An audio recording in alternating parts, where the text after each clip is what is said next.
Hello friends, welcome to ஸ்வீகிரி channel. இன்றைய நாள் அனைவருக்கும் நல்லதொரு நாளாக அமையணும்னு நான் மனதார வேண்டிக்கிறேன். ஆடி முதல் வெள்ளி அன்று நான் செய்த பூஜை வேலைகள் தான் உங்களுக்கு விலாகாக கொடுத்துருக்கேன். வீடியோ முழுதுமே பாருங்கள். இந்த வீடியோ கடைசியில் ஒரு சந்தோஷமான விஷயமும் உங்களுக்கு ஷேர் பண்ணிக்கலாம் அப்படின்னு இருக்கிறேன். என்னென்னு பார்த்தீங்கன்னா, இந்த அதிகாலை நேரத்தில் நான் எழுந்திக்கிறதுனால இந்த பிரபஞ்சம் எனக்கு ஒரு கிஃப்ட் கொடுத்துருக்குங்க. அதையும் உங்கள் கூட நான் ஷேர் பண்ணிக்கலாம் அப்படின்னு சந்தோஷமாக சொல்லலாம் அப்படின்னு தான் இந்த விலாக் உங்களுக்கு கொடுத்துருக்கேன். ஆடி முதல் வெள்ளிக்கிழமை ரொம்ப ரொம்ப அம்மனுக்கு ஒரு விசேஷமான ஒரு மாதம்னே சொல்லலாம் இல்லையா? 2 நாளாக உடம்பு சரியில்லைன்னு சொல்லியிருந்தேன்ல, எந்த ஒரு வேலையுமே பார்க்க முடியல. ஏன்னா கொஞ்சம் பின்னாடி முதுகு பக்கம் மூச்சு பிடிப்பு மாதிரிக்க பிடிச்சிக்கிச்சு. அதனால் எழுந்திக்க கூட முடியல, ரொம்ப சிரமமாக இருந்துச்சு. அதனால் வீடெல்லாம் பார்த்தீங்கன்னா எதுவுமே க்ளீன் பண்ணாமல் அப்படியே போட்டது போட்ட மாதிரி அப்படி அப்படியே கிடந்துச்சு. வாசல் கூட சரியாக கூட்டலை. புதன்கிழமை போலலாம் எழுந்துச்சி வாசல் கூட்டலான்னு பார்த்தேன், அப்படியே குனிய கூட முடியல.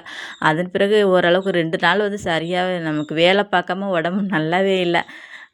அப்புறம் வியாழக்கிழமை பார்த்திங்கன்னா ஒரு 3 மணிக்கு மேலே நல்லா ஃபுல்லாக க்யூர் ஆயிடுச்சு. அதன் பிறகு எல்லாத்தையுமே நீட்டாக க்ளீன் பண்ணி விட்டுட்டு இன்றைக்கி வெள்ளிக்கிழமை நல்லா காலையிலே சுறுசுறுப்பாக எழுந்துச்சு என்னோடய வேலைகள்லாம் தொடங்க ஆரம்பிச்சிட்டேன். நம்ம இப்போ அந்த 2 நாள் படுத்து தூங்குனது என்னமோ ஒரு சோம்பேறித்தனம் ரொம்ப இந்த மாதிரிக்கான தோணுச்சு. இந்த மாதிரி நம்ம வேலைகள்லாம் சுறுசுறுப்பாக பார்த்துட்டு அது சொல்லுவாங்க இல்லையா, ஆடின காலம் பாடின வாங்கி சும்மா இருக்காது அப்படின்னு. அந்த மாதிரி வேலை பார்த்துக்கிட்டே இருந்துட்டு அந்த சும்மா இருக்கிறவங்களுக்கு இருக்கவே முடியாது. அது யார் யாருக்கெல்லாம் அந்த பழக்கம் இருக்குது அப்படின்னு சொல்லிட்டு மறக்காமல் கமெண்ட்ஸில் சொல்லுங்கள். காலை நேரத்தில் ஃப்ரெஷ்ஷப் ஆகிட்டு இன்றைக்கி எழுந்திரிச்சது பார்த்திங்கன்னா, ஏன்னா 2 நாள் வேலைகள்லாம் அதிகமாக செய்யாமல் இருக்கவும் வேலைகள்லாம் கொஞ்சம் அதிகமாக சேர்ந்துருச்சு. நைட்டு தூங்குறதுக்கு ஒரு 11:30 மணி ஆயிடுச்சு. எல்லாமே க்ளீன் பண்ணி விட்டுட்டு அப்புறம் காலையில் பார்த்திங்கன்னா ஒரு 3 மணியை போலலாம் எழுந்திரிச்சு வாசல்லாம் நல்லா க்ளீனாக சுத்தம் பண்ணி விட்டுட்டு சாணம் போட்டுட்டு கொஞ்சம் கலர் மாவு பார்த்திங்கன்னா நிறையா இருந்தது. சரி இன்றைக்கி ஆடி முதல் வெள்ளிக்கிழமையாச்சு, கோலத்தை கலர் மாவு போட்டுருவோம் அப்படின்னு சொல்லிட்டு அதையுமே எடுத்துகிட்டு வாசல் போட்டு விட்டுட்டேன். கொஞ்சம் வாசலில் நம்ம லைட்டு இன்னும் போடாததுனால அது கனெக்ஷன் கொஞ்சம் சரியில்லாமல் இருக்குது. அதனால் கொஞ்சம் கோலம் கொஞ்சம் கிளியராக தெரிய மாட்டுது அந்த கலர்லாம் கொடுக்கும் பொழுது. அதனால் ஓரளவுக்கு போட்டிருக்கேன், அட்ஜஸ்ட் பண்ணிக்கோங்க. ரொம்ப ரொம்ப சந்தோஷமாக இருக்குது. ஏன்னா இந்த அதிகாலை நேரத்தில் இப்போலாம் நான் நிறைய விஷயங்கள் எல்லா விழாக்களுமே சொல்கிற மாதிரி தான் நிறைய நம்ம பாசிட்டிவான விஷயங்கள் நல்லா நடக்கும்னு சொல்லியிருக்கேன்ல. ஆனால் இப்போ நிறைய விஷயங்கள் கொஞ்சம் சீக்கிரம் நம்ம கேட்க கேட்க உடனே நடக்குது அப்படிங்கிற பொழுது அது மனசுக்கு ரொம்ப ரொம்ப ஒரு சந்தோஷத்தை எனக்கு கொடுத்துருக்கு. அதை நான் கடைசியில் உங்களுக்கு என்னென்னு சொல்கிறேன். ஏன்னா 2 விழாக்லையே அதை பற்றி பேசியிருப்பேன். தொடர்ந்து நம்ம வீடியோ கண்டினியூஸாக பார்க்குறவங்களா இருந்தீங்கன்னா அது உங்களுக்கு தெரிஞ்சிருக்கும் என்ன நான் சொல்ல வரேன் அப்படிங்கிறது. இருந்தாலும் நான் கடைசியில் வீடியோ கடைசியில் உங்களுக்கு உங்கள் கூட ஷேர் பண்ணிக்கிறேன். காலையில் பார்த்தீங்கன்னா மங்களகரமாக வாசலில் கலர் கோலமாவெலாம் விட்டுட்டு அதன் பிறகு பூஜை வேலைகள் எல்லாமே தொடங்க ஆரம்பிச்சிட்டேன். பூஜையில் பார்த்தீங்கன்னா பூக்கள் நேற்று கதம்பம் பூ வாங்கிட்டு வர சொல்லியிருந்தேன். பூக்கள் தெருவில் இந்த உதிரி பூ எப்போதும் வரும்னு சொல்லியிருந்தேன் இல்லையா, வரல 2 நாளாக என்னென்னு தெரில. கொஞ்சம் ஆடி மாதம் இந்த பூக்கள்லாம் வாங்குவாங்கன்றதுனால ரேட்டு அதிகமாக இருந்ததுனால வரலையா. ரேட்டு கொஞ்சம் கம்மியாக இருந்தால் மட்டும்தான் தெருவில் எடுத்துகிட்டு வருவாங்க. ரேட்டு அதிகமாக இருந்துச்சுன்னா அப்படியே இந்த ஹோல்சேல் மாதிரிக்கு கொடுத்துருவாங்கன்னு நினைக்கிறேன். அதனால தெருவில் வரலை. அப்புறம் வீட்டில் தான் பார்த்திங்கன்னா கொஞ்சம் கதம்பம் பூக்கள்லாம் வாங்கிட்டு வர சொல்லியிருந்தேன். சமயபுரம் அம்மன் ஃபோட்டோ நம்ம வீட்டில் இருந்தது. அவங்களுக்கு பார்த்திங்கன்னா மஞ்சள் குங்குமம்லாம் வச்சு விட்டுட்டு அழகாக பூக்கள்லாம் வச்சுட்டு ரொம்ப ஒரு சந்தோஷமாக இருந்துச்சு. இன்றைக்கி அவங்க முகத்தை சாம்பிராணி தூபம்லாம் போட்டு தீபாராதனை காட்டி வழிபடும் பொழுது ரொம்ப ரொம்ப மனசுக்கு சந்தோஷமாக இருந்துச்சு. இந்த ஆடி முதல் கிழமை வெள்ளிக்கிழமை அன்று பார்த்திங்கன்னா ரொம்ப விசேஷமாக நம்ம வீட்டில் ஒரு வைக்கக்கூடிய ஒரு மங்களகரமான பொருட்கள்னு பார்த்திங்கன்னா, முதல்ல அந்த ஆடி மாதம்னாலே நினைவுக்கு வருவது வேப்பிலை தான் இல்லையா. இன்றைக்கி போன வாரம் வெள்ளிக்கிழமை வேப்பிலைலாம் எல்லாமே எடுத்து வச்சுருந்தேன். நிலைவாசலெல்லாம் வச்சுருந்தேன். அது கொஞ்சம் காஞ்சி போன மாதிரி இருந்தது. அது எல்லாத்தையுமே எடுத்து ரிமூவ் பண்ணி விட்டுட்டு புது இலைகள் நிலைவாசல்லே வச்சு விட்டுட்டு பூஜை அறையில் பார்த்திங்கன்னா வாசல்லே வச்சு விட்டுட்டேன். அது வச்ச உடனே அந்த இலையோட அந்த அந்த எனர்ஜி பார்த்திங்கன்னா அந்த வீடு ஃபுல்லுமே என்னமோ நிறைஞ்சது மாதிரிக்கே ஒரு ஃபீல் எனக்கு கொண்டுட்டு கொடுத்துச்சு. மனசுக்கு ரொம்ப ரொம்ப சந்தோஷமாக இருந்துச்சு. அந்த பச்சை இலையை நம்ம வீட்டில் வைக்கும் பொழுது அந்த அம்மனுடைய ஆசீர்வாதமே நமக்கு கிடைச்ச மாதிரியான ஒரு ஃபீல் நமக்கு கிடைச்சிது. எதாக இருந்தாலுமே நம்ம மனசு உள்ளுணர்வு நம்ம ஏற்றுக்கிட்டு ஒரு விஷயத்தை நம்ம ஹாப்பியாக நம்ம அது வெளிப்படுத்துறதுல தானே நம்மளுடைய சந்தோஷமே இருக்கு இல்லையா?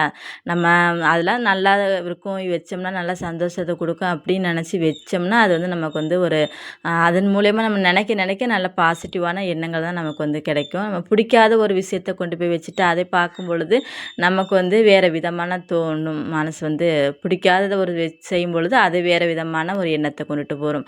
அதனால நம்ம மனசுக்கு பிடிச்ச மாரி நல்ல நல்ல விஷயங்கள வந்து தொடர்ந்து செஞ்சுக்கிட்டே இருக்கும் பொழுது, லைஃப்ல வந்து நம்ம பாசிட்டிவான ஒரு லைஃப் வந்து மூவ் பண்ணுற மாரிக்கே தான் இருக்கும்னு சொல்லிட்டு நான் வந்து என்னோடய லைஃப்ல வந்து நிறைய விஷயங்கள் வந்து தெரிஞ்சுக்கிட்டேன். அதே மாதிரி இன்னைக்கு காலையில் வந்து பார்த்திங்கன்னா கொஞ்சம் அ அந்த பானை வந்து மண்பானை நம்ம வீட்ல வந்து வச்சுருப்போம். அதில வந்து மஞ்சள் நெறைய வந்து கொட்டி, அதில வந்து வேப்பிலையெல்லாம் நல்லா அலசி விட்டு பார்த்திங்கன்னா, நான் பூஜை அறைக்கு நிலைவாசலுக்கு வந்து வச்சு விட்டுட்டு, அப்புறம் வந்து தீபம் ஆராதனை எல்லாமே காட்ட ஆரம்பிச்சுட்டேன். ரொம்ப ரொம்ப சந்தோஷமா இருந்துச்சு. அந்த வேப்பிலைக்கு வந்து உண்மையாவே சொல்றேன், அந்த வேப்பிலைக்கு வந்து மஞ்சள் குங்குமம்லாம் வைக்கும் பொழுது, அப்படியே அந்த அம்மனுடைய அனுகிரகமே நமக்கு வந்து வீடு ஃபுல்லுமே நிறைஞ்சது மாதிரியான ஆம், ஒரு ஃபீல் வந்து எனக்கு வந்து கொடுத்துருந்துச்சு. யார் யாரெல்லாம் ஆடி வெள்ளி முதல் வெள்ளி பூஜைகள் வந்து செஞ்சீங்க அப்படின்னு சொல்லிட்டு எனக்கு வந்து மறக்காமல் கமெண்ட்ஸில் சொல்லுங்கள். நீங்கள் உங்கள் வீட்டில் எப்படிலாம் வந்து ஆடி வெள்ளி முதல் வெள்ளி பூஜைகள் வந்து செய்வீங்க அப்படின்னு சொல்லிட்டு மறக்காமல் கமெண்ட்ஸில் சொல்லுங்கள். படையல் வந்து பார்த்திங்கன்னா எங்கள் வீட்டில் வந்து ஆடி கடை வெள்ளிக்கு தான் போடுவோம். முதல்ல வந்து எப்போதுமே படைக்கிறது கிடையாது. கடைசி வெள்ளிக்கு தான் வந்து பார்த்திங்கன்னா சாமிக்கு வந்து கஞ்சிலாம் காய்ச்சி விட்டுட்டு அதன் பிறகு படையலில் வந்து போட ஆரம்பிப்போம். வா இது அதன் பிறகு பார்த்திங்கன்னா அடுப்பில் வந்து மஞ்சள் குங்குமம் எல்லாமே வந்து வைக்க ஆரம்பிச்சிட்டேன். அந்த அடுப்பில் வந்து நம்ம மஞ்சள் குங்குமம் வந்து வைக்கும் பொழுது பார்த்திங்கன்னா தொடர்ந்து ஒரு 2, 3 வாரம் மட்டும் நீங்கள் வந்து கண்டினியூஸாக வச்சு பாருங்களேன். ஒரு 4 வாரம் வச்சுட்டு நீங்கள் 5வது வாரம் வந்து வைக்காம இருந்தீங்கன்னா, உங்களுக்கே வந்து ஒரு அது என்னமோ சரியா தெரியாத மாரிக்கே தெரியும். அந்த இடமே அந்த அடுப்பு முழுதுமே வந்து அந்த அடுப்பு முழுதுமே பார்த்திங்கன்னா, ஏதோ ஃப்ரீயா இருக்கிற மாரிக்கான நல்லா தெரியாது. மங்களகரமா இருக்கிற மாரியே நமக்கு வந்து தெரியாது. அதனால முடிஞ்ச அளவுக்கு வந்து பார்த்திங்கன்னா, ட்ரை பண்ணி பாருங்க. ஏன்னா வந்து நம்ம அந்த அடுப்புக்கு வந்து மஞ்சள் குங்குமம் வைக்கிறது வந்து சாதாரண விஷயமா தெரியும். அது நம்ம தொடர்ந்து செய்யும்போது மகாலட்சுமியோட அனுகிரகம் வந்து நமக்கு நம்ம வீட்ல வந்து நிறைஞ்சு கிடைக்கும். சொல்லுவாங்க இல்லையா? அடுப்பாங்கரையில வந்து செல்வம் நிறைந்து இருந்தாலும் வீடு முழுதுமே நல்ல ஒரு மங்களகரமான ஒரு பணப்பெருக்கம் வந்து கொண்டுட்டு வந்து கொடுப்பாங்கன்னு. அதனால் வந்து இந்த மாதிரியான மஞ்சள் குங்குமம்லாம் நம்ம வந்து மங்களகரமான பொருட்கள்லாம் வச்சு நம்ம இந்த மாதிரி நம்ம தொடர்ந்து செஞ்சுட்டு வரும்பொழுது நல்ல நல்ல விஷயங்கள் வந்து நம்ம வீடு அதை நம்ம வந்து பார்க்கலாம். அது வந்து நடக்கும் அப்படின்னு நம்பிக்கையோடு செஞ்சுட்டு வரணும். ரொம்ப ஒரு பாசிட்டிவான ஒரு அந்த இடத்துக்கே ஒரு மங்களகரமான இடத்த வந்து மாற்றுற மாதிரியான நமக்கு வந்து ஒரு ஃபீல் வந்து கொடுக்கும். அதன் பிறகு பார்த்திங்கன்னா பூஜை அறையில் தீபம்லாம் வச்சு விட்டுட்டு சாம்பிராணி தூபம் முழுதுமே வந்து பூஜை அறைக்கெல்லாம் வந்து காட்டி விட்டுட்டேன். அதிகமாக வந்து இன்றைக்கி வந்து வீடியோவில் கொஞ்சம் லென்த்தாக போகுமே அப்படிங்கிறதுனால கொஞ்சம் ஷார்ட்ஸாக தான் வந்து கொடுத்துருக்கேன். வீடு முழுதுமே சாம்பிராணி தூபமும் காட்டி விட்டுட்டு தீபாராதனை பார்த்திங்கன்னா அந்த அம்மனுக்கு முன்னாடி காமிச்சா ரொம்ப ஒரு அப்படியே மனசுக்கே சந்தோஷமாக இருந்த மாதிரியான ஒரு ஃபீல் வந்து எனக்கு வந்து கொண்டுட்டு வந்து கொடுத்தது. ஒரு நல்ல விஷயம் சொல்லணும்னு இருந்தேன் இல்லையா? சேனல் வந்து லாஸ்ட் வரைக்கும் எனக்கு வீடியோவில் லாஸ்ட் வரைக்கும் எனக்கு வந்து சொல்கிறதுக்கு மனசு இல்லை. இப்போயே சொல்லிடலான்னு சொல்லிட்டு உங்களுக்கு வந்து சொல்லிடுறேன். சேனல் வந்து பார்த்திங்கன்னா மானிட்டேஷன் வந்து ஆயிடுச்சு. ரொம்ப ரொம்ப சந்தோஷமாக இருக்குது. உங்களுடைய அன்புனால தான் இது வந்து முழுக்க முழுக்க வந்து எனக்கு வந்து கிடச்சிருக்குன்னே நான் சொல்வேன். க்ரீன் டாலரும் காட்டுது. போன டைம் வந்து சொல்லியிருந்தேன் இல்லையா? டாலர் சிம்பிள் காமிக்க மாட்டேதுன்னு. இப்போ வந்து காமிச்சிருக்குது. ரொம்ப சந்தோஷமாக இருக்குது. தொடர்ந்து என்னால் முடிஞ்ச அளவுக்கு உங்களுக்கு வந்து என்னோடைய நல்ல நல்ல மெசேஜெல்லாம் உங்களுக்கும் வந்து ஷேர் பண்ணிக்கலான் இருக்கேன். உங்களுக்கு தெரிஞ்ச நல்ல விஷயங்களையும் என் கூட வந்து ஷேர் பண்ணுங்கள். தொடர்ந்து நல்ல கமெண்ட்ஸ் வந்து கொடுங்க. இன்னும் நிறைய வீடுகள்லாம் போடுறதுக்கு எனக்கு வந்து நல்ல மோட்டிவேஷனெல்லாம் கொடுங்க. சேனல் வந்து மானிட்டேஷன் ஆனதுக்கு ரொம்ப நன்றி வந்து தெரிவிச்சுக்கிறேன். அப்புறம் வந்து பார்த்திங்கன்னா காலை சமையலை வந்து கொஞ்சம் வெஜ்ஜு குருமாவும் வச்சுட்டு காலிஃப்ளவர் வந்து கிரேவி வந்து பொரிச்சிடலாம் அப்படின்னு சொல்லிட்டு வந்து காலை சமையல் வந்து ரெடி பண்ண ஆரம்பித்தேன். அதுக்கு முன்னாடி கொஞ்சம் வந்து அப்பளமும் வந்து பொரிச்சு விட்டுக்கிட்டேன். காலிஃப்ளவர் வந்து பார்த்திங்கன்னா கொஞ்சம் குருமா மாதிரி ஃபஸ்ட்டு வந்து ஸ்டார்டிங்கில் கொஞ்சம் வெஜிடபிள் பிரியாணி செஞ்சிடலான்னு சொல்லிட்டு தான் வெஜிடபிள் எல்லாமே கட் பண்ணினேன். அப்புறம் போன வாரமும் வெஜிடபிள் பிரியாணி தான் நினைக்கிறேன். அதனால வந்து இந்த வாரம் வேணான்னு சொல்லிட்டாங்க. சரி வெஜிடபிள் குருமா மாதிரிக்கே வந்து வச்சு விட்டுட்டு அந்த காலிஃப்ளவரை வந்து ஃப்ரை பண்ணி விட்டுடலாம் அப்படின்னு சொல்லிட்டு காலையில் சமையல் வந்து ஸ்டார்ட் பண்ண ஆரம்பிச்சிட்டேன். இதுக்கு வந்து கொஞ்சம் கார்ன்ஃப்ளவர் மாவு, அப்புறம் வந்து அரிசி மாவு, கரம் மசாலா கொஞ்சம், மஞ்சள் தூள், மிளகாய் தூள் இவ்வளவு தான் வந்து கொஞ்சம் தேவையான அளவுக்கு உப்பு, அதன் கூட வந்து கருவேப்பிலை போட்டிருப்பேன். இஞ்சி பூண்டு வந்து லைட்டாக வந்து தட்டி போட்டு நல்லா அந்த கேசரி பவுடர் கலர் இருக்கு இல்லையா, அதை கொஞ்சம் லைட்டாக வந்து போட்டு விட்டுட்டு நல்லா வந்து மிக்ஸ் பண்ணி விட்டு ஒரு 5 நிமிஷம் வந்து நல்லா ஊறுற மாதிரிக்கு வந்து விட்டுருவேன். அந்த மசாலா பொருட்கள் எல்லாமே ஊறின பிறகு பார்த்திங்கன்னா எண்ணெய் விட்டு நம்ம வந்து பொரித்து எடுத்தோம்னா நல்லா சூப்பரான மொறுமொறுன்னு வந்து பார்த்திங்கன்னா காலிஃப்ளவர் வந்து நம்ம வந்து பொரித்து எடுத்துடலாம். ரொம்ப நல்லாயிருக்கும். நீங்கள் வந்து எப்படி அந்த ஃப்ரை வந்து பண்ணுவீங்கன்னு சொல்லிட்டு மறக்காமல் கமெண்ட்ஸில் வந்து சொல்லுங்கள். நான் வந்து இந்த மாதிரி தான் வந்து செய்வேன். ஒன்றோடு ஒன்று வந்து பார்த்திங்கன்னா ஒட்டாது, நல்லா தனித்தனியாகவே இருக்கும். அது எடுத்து வச்சதோடய பார்த்திங்கன்னா பாப்பா வந்து ஒரு 2 பீஸ் வந்து எடுத்துகிட்டு போயிட்டாங்க. நம்ம வீட்டில் உள்ள குட்டீஸ் இப்படி தான் வந்து பார்த்திங்கன்னா அந்த அந்த சூடோடு சாப்பிட்டா தான் வந்து நிறையா பிள்ளைங்களுக்கு பிடிக்குமே. நமக்குமே அப்படி தான் சமையல் செஞ்சுக்கிட்டே இருக்கும்போதே பார்த்திங்கன்னா 1, 2 எடுத்து வாயில் போட்டு நம்ம வந்து டேஸ்ட் பண்ணிவிட்டு சமைப்போம். நான் வந்து அப்படி தான் சமைப்பேன். உங்களுக்கு அந்த மாதிரிலாம் சமைக்கிறதுக்கு பிடிக்குமா இல்லையான்னு சொல்லிட்டு வந்து கமெண்ட்ஸில் வந்து சொல்லுங்கள். அதை எடுத்து போட்டு இந்த லைட்டாக வந்து நம்ம வந்து டேஸ்ட் பண்ணி பார்த்தா தான் நமக்கு வந்து கொஞ்சம் மனசு வந்து நல்லா தெரியும். ஃபுல்லுமே வந்து சாப்பிட்றதுக்கு விருப்பம் இருக்காது. கொஞ்சம் லைட்டாக வந்து எடுத்துகிட்டு இந்த உப்புலாம் கரெக்டாக இருக்கா அப்படின்னு சொல்லிட்டு பார்த்திங்கன்னா ஒரு பீஸ் வந்து எடுத்து வச்சு சாப்பிட்டுட்டேன். டேஸ்ட் வந்து பார்த்திங்கன்னா ரொம்ப சூப்பராக இருந்தது.